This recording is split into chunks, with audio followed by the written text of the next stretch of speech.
Hello students, आज हम बात करेंगे numericals based on density and relative density. So first of all question number first is density of iron is 7.8 into 10 to the power 3 kg per cubic meter. What is its relative density? सबसे पहले density दिया हुआ है, density of iron, this rho represent density. Density of iron is 7.8 into 10 to the power 3 kg per cubic meter. RD की value find करना है। Okay, RD is not given, so formula for RD, density of object to density of water at 4 degree centigrade. यही formula होता है, density of object divided by density of water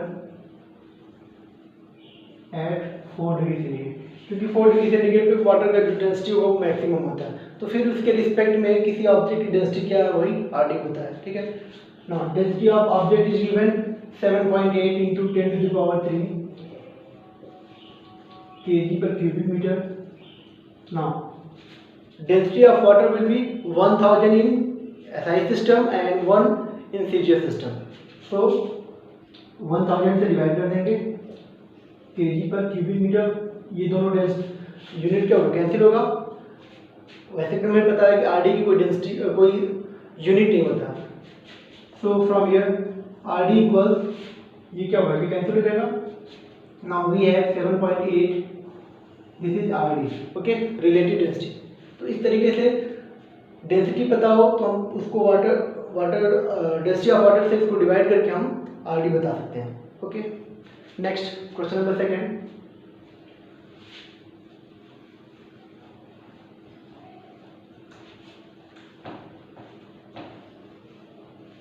question number second, RD of silver is 10.8. This is RD of silver 10.8, कोई unit नहीं होगा। Find its density, मतलब ये कि आपको फाइंड करना है डेंसिटी ऑफ सिल्वर। जस्ट इसके पिछले नंबर में क्या था, डेंसिटी दिया हुआ था, आपको आरडी फाइंड करना था। यहाँ आरडी दिया हुआ है, डेंसिटी फाइंड करना है। उस फॉर्मूले से भी सॉल्व कर सकते हैं। दूसरा ये कि हमारे पास ऑलरेडी एक फॉर्मूला है, डेंसिटी इन एसआई सिस्टम। अगर हम एसआई सिस्टम में डेंसिटी की फाइंड करना चाहते हैं, ठीक है, तो क्या करते थे, आरडी इंटू 1000 केजी पर मीटर क्यूब।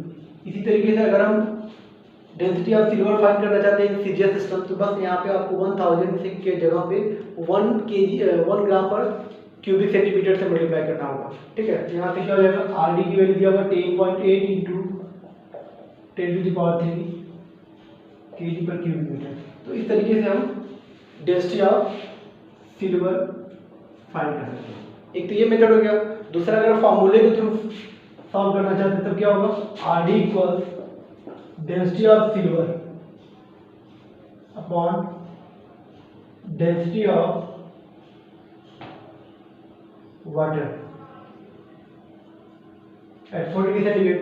तो ये डेंसिटी ऑफ सिल्वर को फाइंड करना है, ये हमको पता है कि ये वैल्यू कितना है, 1000 केजी पर क्यूबिक मीटर होगा।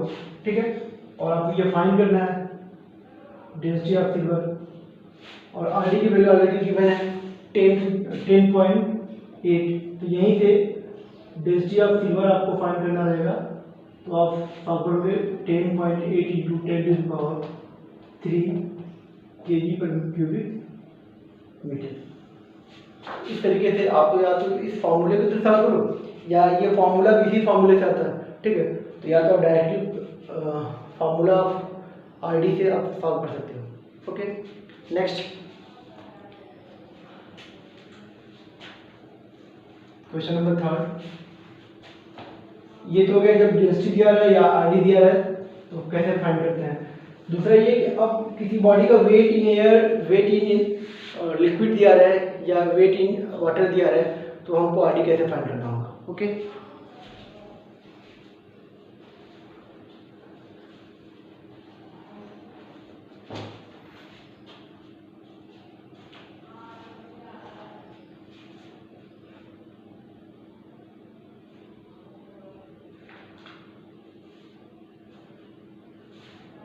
Next question number third, a body weight 20 gram in air, okay, so we can write weight of body in air, air में कितना है, इसको हम कहेंगे W1, this is W1, weight of body in air, ये कितना होगा 18 gram force, no sorry 20 gram force, okay, and in water 18 grams, so weight of body in water ये कितना होगा W2 18 gram force, okay. Now calculate the RD of the material body, material of the body, हमको RD find करना है, okay. RD के लिए formula क्या होगा, RD equals weight of body in air, air में कितना है, ठीक है, divided by loss of weight in weight of body in water, water में बॉडी का जो लॉस हो रहा है वेट में वो कितना है, तो यहाँ लिखेंगे loss in weight, loss in wait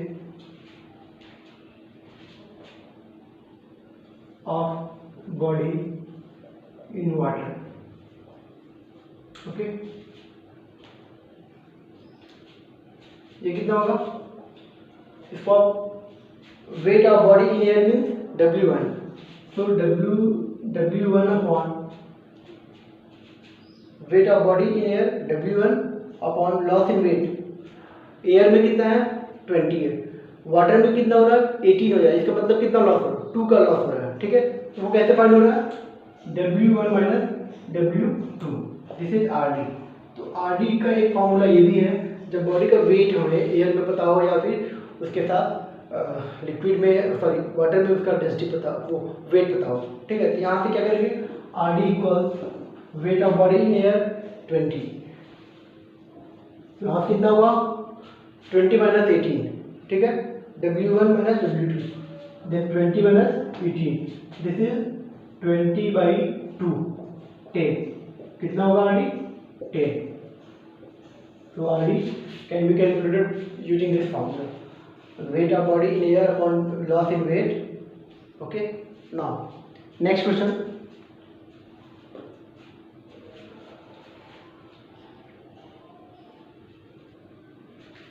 this is solution of question number 3. Now question number 4,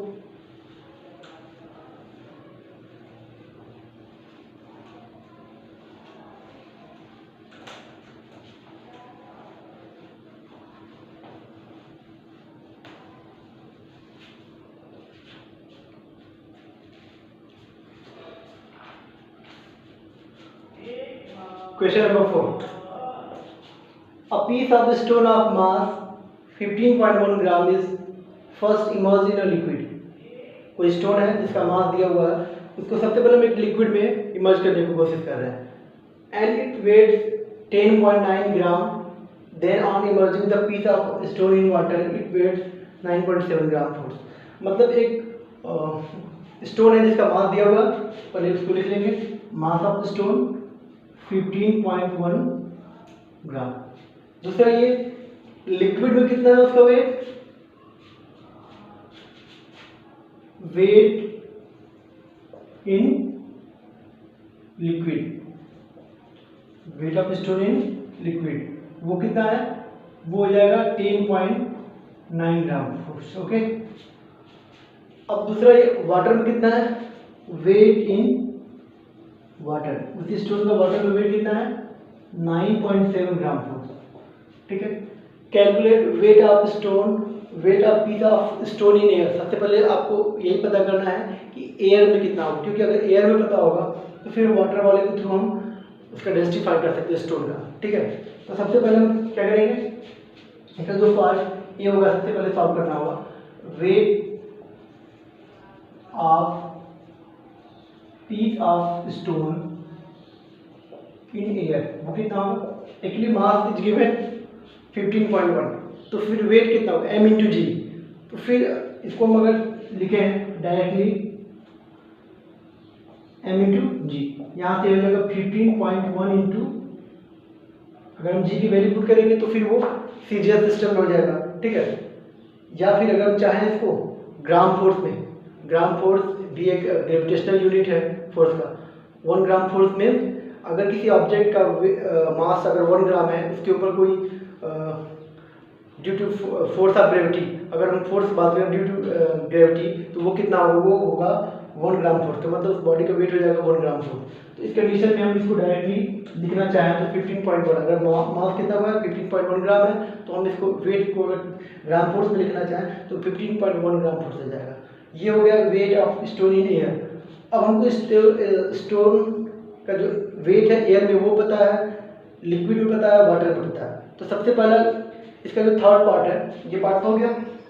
इसका जो थर्ड पार्ट होगा आरडी ऑफ स्टोन सी, इसको हम फाइंड करना होगा सबसे पहले। आरडी ऑफ स्टोन,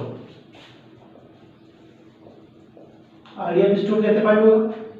इसके प्रीवियस क्वेश्चन में क्या था, weight of body in air upon weight of body loss in weight in liquid in water. Okay, तो आप लिख सकते हो weight of body in air, ठीक है। अब इसको आप W2 कर लो, इसको W3 कर लो, ये W1 है, ओके। W1 माइनस W2, ठीक है।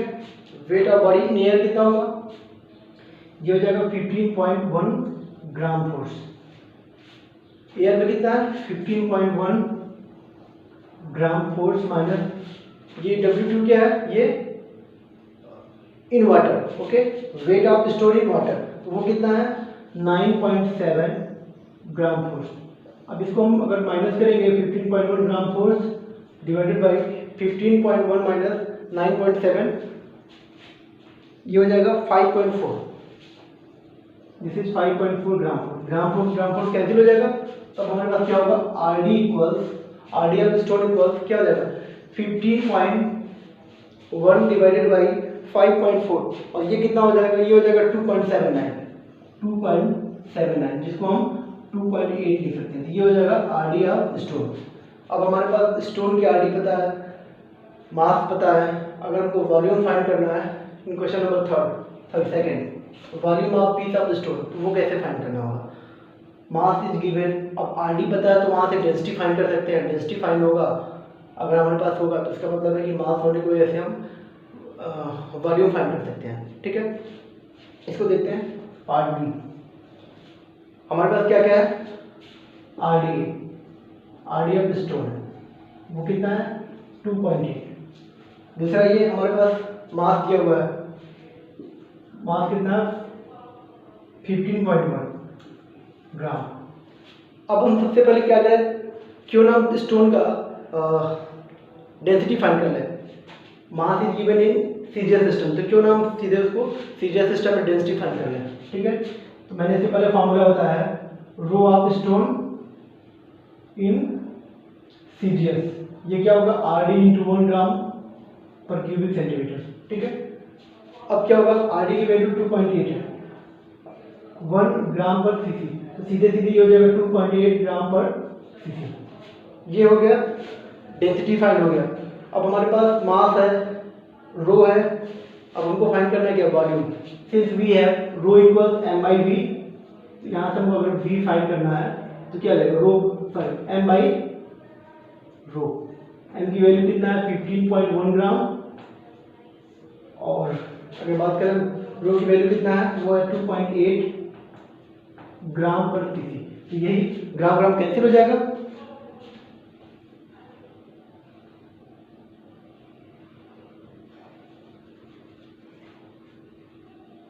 अब इसको सॉल्व करेंगे, ये कितना आएगा, v की वैल्यू होगा 5.39, ओके। इस v की वैल्यू होगा 5.39, जिसको हम दे सकते हैं 5.4 क्यूबिक सेंटीमीटर। ये हो जाएगा पार्ट 3। कुल मिला करके पार्ट फर्स्ट में क्या था, weight of stone in air find करना था, मास दिया हुआ था, ठीक है। 15.1, तो वो हो जाएगा 15.1 gram force weight of stone. अब हमको अगर आरडी फाइंड करना है तो wait of body in air upon weight of body in air minus weight of body in water find कर लिया। अब आरडी फाइंड हो गया तो आरडी से हम डेंसिटी फाइंड कर लिए। क्वेश्चन नंबर 2, आरडी दिया हुआ डेंसिटी फाइंड करना था, उसी कॉन्सेप्ट से डेंसिटी फाइंड हो गया। जब डेंसिटी फाइंड हो गया तो मास दिया हुआ है, डेंसिटी दिया हुआ है, मिल गया, तो फिर हम यहाँ से इजीली वॉल्यूम फाइंड कर सकते हैं। ओके, अब इसके बाद बचा part number 4।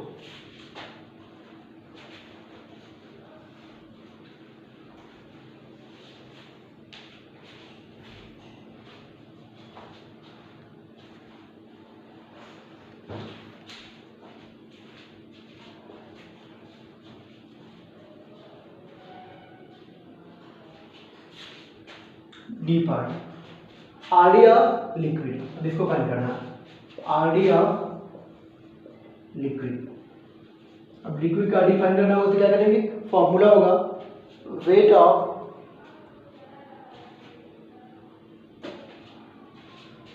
Loss of wait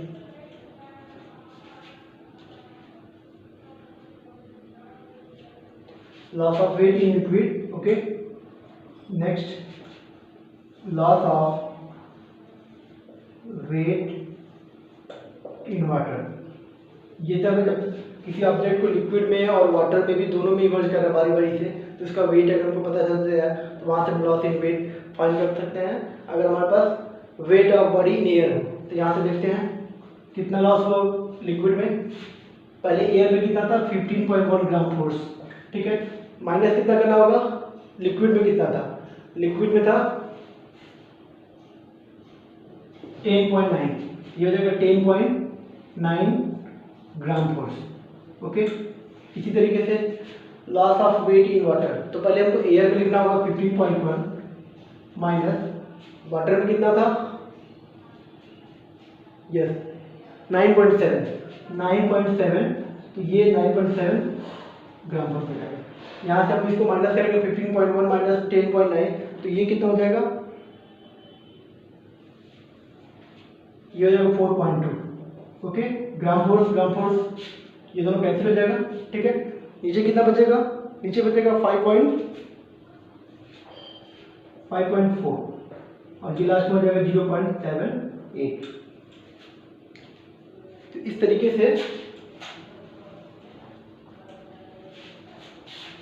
ठीक है, 15.1 माइनस 10.9 ये हो जाएगा 4.2, 15.1 माइनस 9.7 इसको माइनस करेंगे तो ये हो जाएगा 5.4। अब इसको डिवाइड करेंगे 4.2 डिवाइडेड बाई 5.4 तो ये आएगा 0.78, जिसको हम अगर लिखना चाहें आरडी ऑफ लिक्विड ये लिख सकते हैं 0.8, कितना हो जाएगा। और इसका यूनिट होता नहीं है तो आप यहाँ यूनिट लिखने की जरूरत ही नहीं है। तो इस तरीके से आप और भी सारे न्यूमेरिकल्स को सॉल्व कर सकते हैं। Okay, thank you.